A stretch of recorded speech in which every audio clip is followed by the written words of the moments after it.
lupa like, subscribe, dan aktifkan loncengnya di Master LH.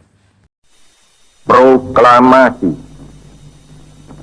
Kami, bangsa Indonesia, dengan ini menyatakan kemerdekaan Indonesia. Hal-hal yang mengenai pemindahan kekuasaan dan lain-lain diselenggarakan dengan cara saksama dan dalam tempo yang sesingkat-singkatnya. Jakarta, 17 Agustus 1945, atas nama bangsa Indonesia, Soekarno Hatta.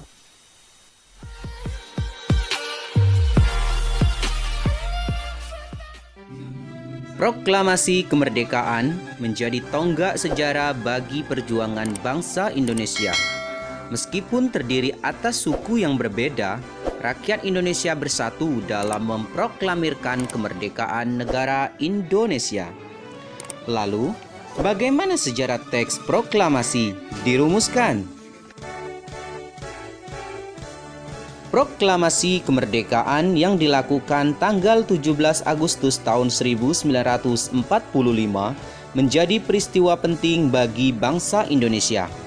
Peristiwa tersebut menjadi tonggak sejarah di mana bangsa Indonesia berhak atas kemerdekaan dan wajib mempertahankannya. Diawali dengan dijatuhkannya bom atom oleh tentara Amerika Serikat pada tanggal 6 Agustus tahun 1945 di kota Hiroshima dan pada tanggal 9 Agustus 1945 di kota Nagasaki. Jepang akhirnya menyerah kepada tentara sekutu.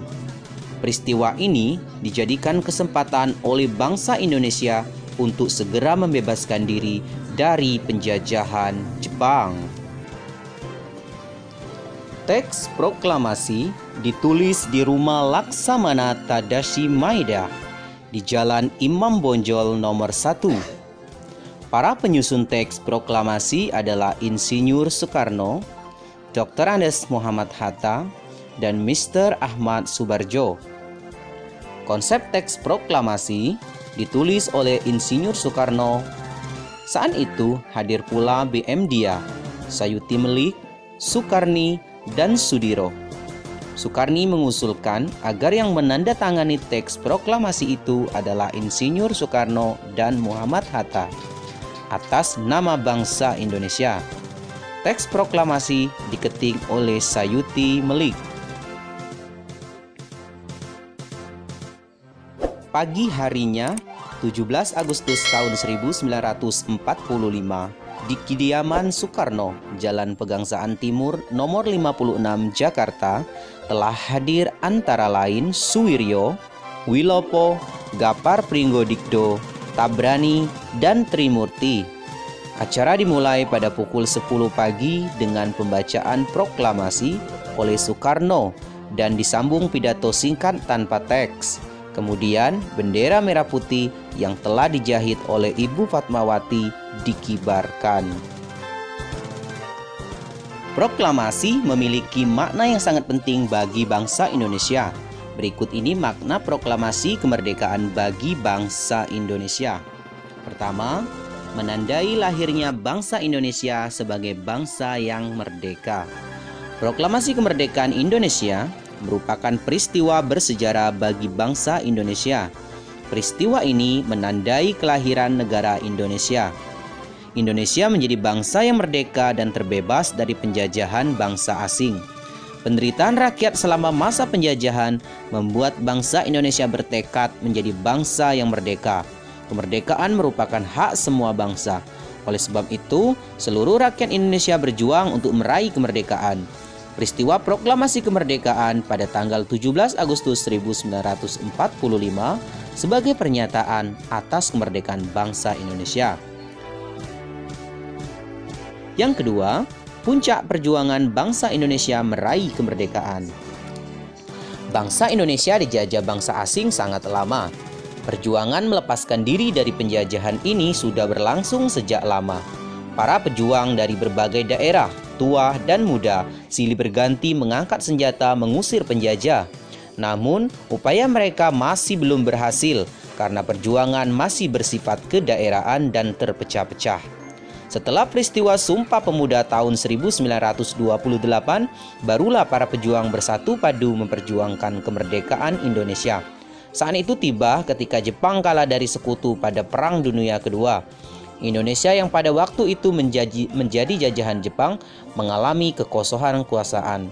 Terjadi perbedaan pendapat antara para pemuda dan golongan tua.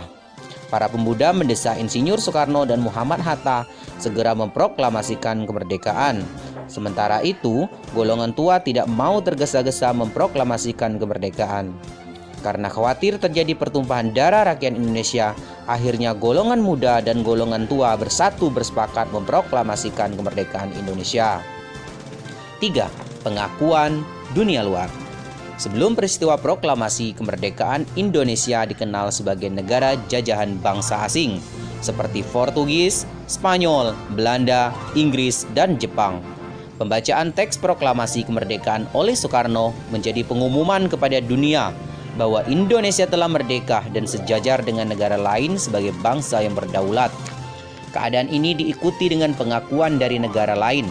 Negara pertama yang mengakui kemerdekaan Indonesia adalah Mesir. Pengakuan kemerdekaan Indonesia kemudian diikuti oleh Suriah, Irak, Lebanon, Yaman, Saudi Arabia, dan Afghanistan. Keempat, bukti bahwa Indonesia merupakan bangsa yang mandiri. Jepang memang menjanjikan kemerdekaan bagi bangsa Indonesia, namun para pemuda menginginkan proklamasi kemerdekaan tidak dicampuri oleh Jepang. Pemuda ingin menunjukkan bahwa kemerdekaan Indonesia merupakan murni hasil perjuangan bangsa Indonesia. Kemerdekaan Indonesia bukan hasil dari pemberian bangsa asing. Proklamasi kemerdekaan Indonesia membuktikan keberhasilan bangsa Indonesia dalam mengusir penjajah. Kelima, landasan untuk bersikap terhadap dunia. Selama bertahun-tahun bangsa Indonesia dijajah oleh bangsa asing. Bangsa Indonesia harus patuh terhadap kebijakan bangsa asing kala itu. Setelah proklamasi kemerdekaan, bangsa Indonesia menjadi bangsa yang merdeka dan bebas untuk menentukan sikap terhadap dunia.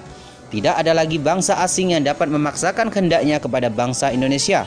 Bahkan bangsa Indonesia menjadi penggagas kemerdekaan bangsa-bangsa di Asia Afrika melalui Konferensi Asia Afrika tahun 1955. Selain itu, Indonesia aktif memelihara perdamaian dunia melalui pembentukan gerakan non-blok ketika Perang Dingin berlangsung.